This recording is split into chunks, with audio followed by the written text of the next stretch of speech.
You gotta come down. Gotta come down. A little down more. Yeah, right there. Yeah. All right, you the tag man. Now I can see it on the thing. There you go. And welcome back to Talk to Me with the coach, Michael E. Mayden, as I'm down on the field visiting with Nick Swisher. As I'm back to Talk to Me with the coach, Michael E. Mayden, as I'm down on the field visiting with Nick. Come on, coach. As I'm visiting with Nick Swisher, Chicago White Sox outfielder. How we doing today? I'm doing great, man. Doing great. Got ourselves in a wonderful position. It's going to be a lot of fun coming down the stretch. Well, we're coming down the home stretch, and you got a game-and-a-half lead, and all the experts had Cleveland and Detroit, and look like they out of it right now. Exactly. Well, I mean, you know, right now in the standings, Cleveland's 10.5, Detroit's 12.5. So I think there might be a handful of people around the country picked us to be where they are, but for everybody else that didn't pick us, you know, hey, we're standing here strong, and we're ready for this challenge up ahead.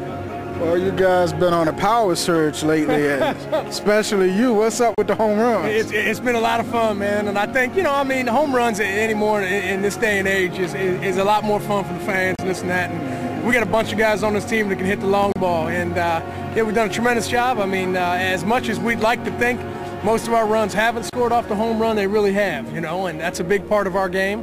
And I don't know, I mean, with Quentin going down, you know, we're just going to all have to pull together as a team and do this thing.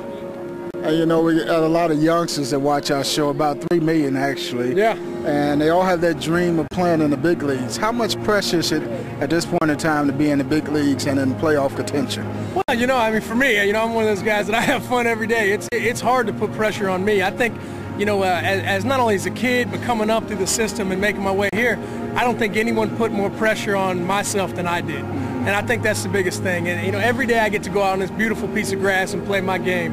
And, you know, the big man upstairs blessed me to play this. Could not be more happy with the opportunity I've been given.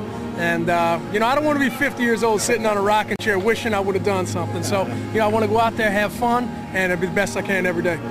And to that young baseball player out there that's watching this show, you know, you know, having been a major league scout and coached college ball, I know it's all about getting an opportunity, right place, right time.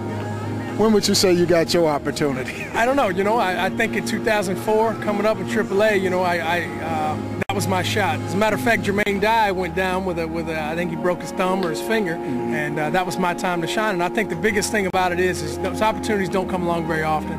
Your window of opportunity is so little. So once you get that chance, you got to do everything in your power to do the best you can, because you never know when that opportunity is going to come again. So to that young high school baseball player out there, what would you tell him to do to get himself exposure? I think the biggest thing is hard work. I think, you know, if you're blessed with a talent, you know, people will find you. I think that, you know, anymore kind of seems like nowadays that work ethic's kind of been thrown out the window.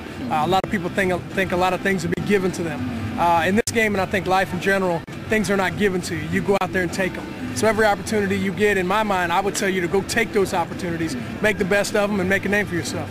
And I'm going to ask you just one last question, because I know you got a team meeting and Ozzy don't like you late. Yeah. So Cubs in first place, Sox in first place. We're gearing up for a Cubs-Sox World Series. Now, I know your father played for the Cubs, yeah, you with exactly. the Sox. Yep. Now, who we going to be rooting for? Wow. He better be rooting for me, I know that. So, Dad, if you watch this, you better be rooting for us, I know that. All right, Dad. Well, we got you on that Cubs-Sox series. We're going to interview Dad next. Coach with Nick Swisher. All right, Coach. Thanks, bud. All right, man. Y'all take care. All of those you youth baseball players out there that want to be a part of our Christmas baseball tournament and baseball clinic that we're going to host in Brayton, Florida, I want you to call me, the coach, Michael E. Mayden, right now at 888-833-7688 for registration information. It was great. I mean, what a ball game. What a ball game. You know, it's nice to get that W for sure. You guys are 15 innings, 2-0 in 15 innings. Well, let's not play too many.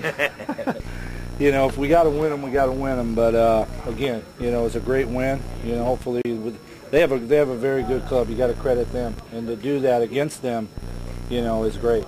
Almost like you're scratching your head on how to win this game after that twin score staring at you from the very first pitch. Well, we knew, you know, they lost, and the bottom line is we have to worry about our own business, and if we've done a real good job at doing that. So, you know, we've played well here at home. Hopefully we can keep this momentum and and ride it on out to the end of the year. Is that redemption for what striking out with Yeah. You know what? You always want to come through in big situations. Sometimes it happens, sometimes it doesn't. And you got to stay focused. You got to stay positive, and we won the game. We won the game. That's the main thing. How long does it stay with you after you get a chance to win it with the sack fly and you get pissed off for a couple innings? You move on. You move on. Yeah. You pitched some big home runs against the Angels, maybe 500, and now this one you passed Mickey too. So. Yeah, it's nice. I mean, we've talked about that again. Those names, they're icon names. It's kind of surreal to be in a group of that many great players, and you appreciate it, but you have to move on. We're in a pennant race. Did you know that one as soon as you connected? Yeah. That felt pretty good. That felt pretty good. Pretty quick. Yeah. I didn't want to get beat up at home plate too much. I don't think they expected me to backpedal like that. That's a back. Yeah. So, no problem. Kind of a tough night. He was hitting the ball well, but they were catching it. They was hitting the ball hard, and just a big home run. It was a big win. Well, you guys had some chances in the 9th, the 10th, the 11th, the 12th. I mean, when you have those chances and they don't come home, does that change do you feel like, well, those were our chances to win it? I mean, you try not to let that creep in your mind because that's what it will be if you lose. But the Angels are a good team, and their strongest part of their team always seems to be their relievers.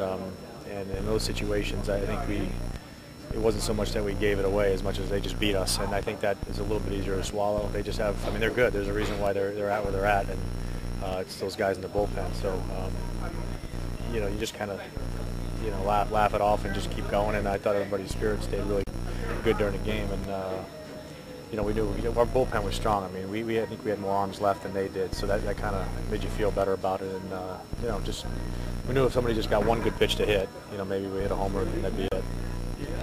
Plenty of people doubted Jimmy earlier in the year. You think about this home run, 30th, passes Mantle, wins the game, gives you the biggest lead you've had in quite a while. Shouldn't be doubting him. No, never. He's the consummate professional. Jimmy's a man. He's big time, and he can still bang them out. Anytime I think it was his 30th night. I don't know how. That's never a bad year. I don't care who we are. But he's we'll try to get that ring here. We're in the playoffs. There's a couple guys that had great careers. That would be nice to top it off nice for him. And I think that there's definitely in the back of some guys' mind. And we're going to be doing registration throughout the fall, throughout the winter, and throughout the spring. So those you youth and high school baseball players that would like to be a part of the summer travel team and join in on all the fun that you see these guys having on the road with our team, here's your opportunity. You call me, the coach, Michael E. Mayden, right now. We're looking for some good high school pitchers that can throw that ball. We're looking for some good high school catchers that can catch. We're looking for some good high school infielders that can field and hit. And we're looking for some good outfielders that can run and throw. So if you fit in that category and you're a youth baseball player and you want the opportunity to be a part of our summer travel team, you call me, the coach, Michael E. Mayden, right now, because we're going to fill up all these spots for our team this fall and this winter. So those of you out there that's watching this show and you want to be a part of our summer travel team, look at the guys. You can be a part of it just like them. Just call me, the coach, Michael E. Mayden, right now at 888-833-7688. I'm Robert Mozinski. I'm just in the Chicago airport right now on the way back to Atlanta, Georgia. Just got finished up with the travel baseball team. Anyone out there wants to play, just call up and have a great time. It's a good experience.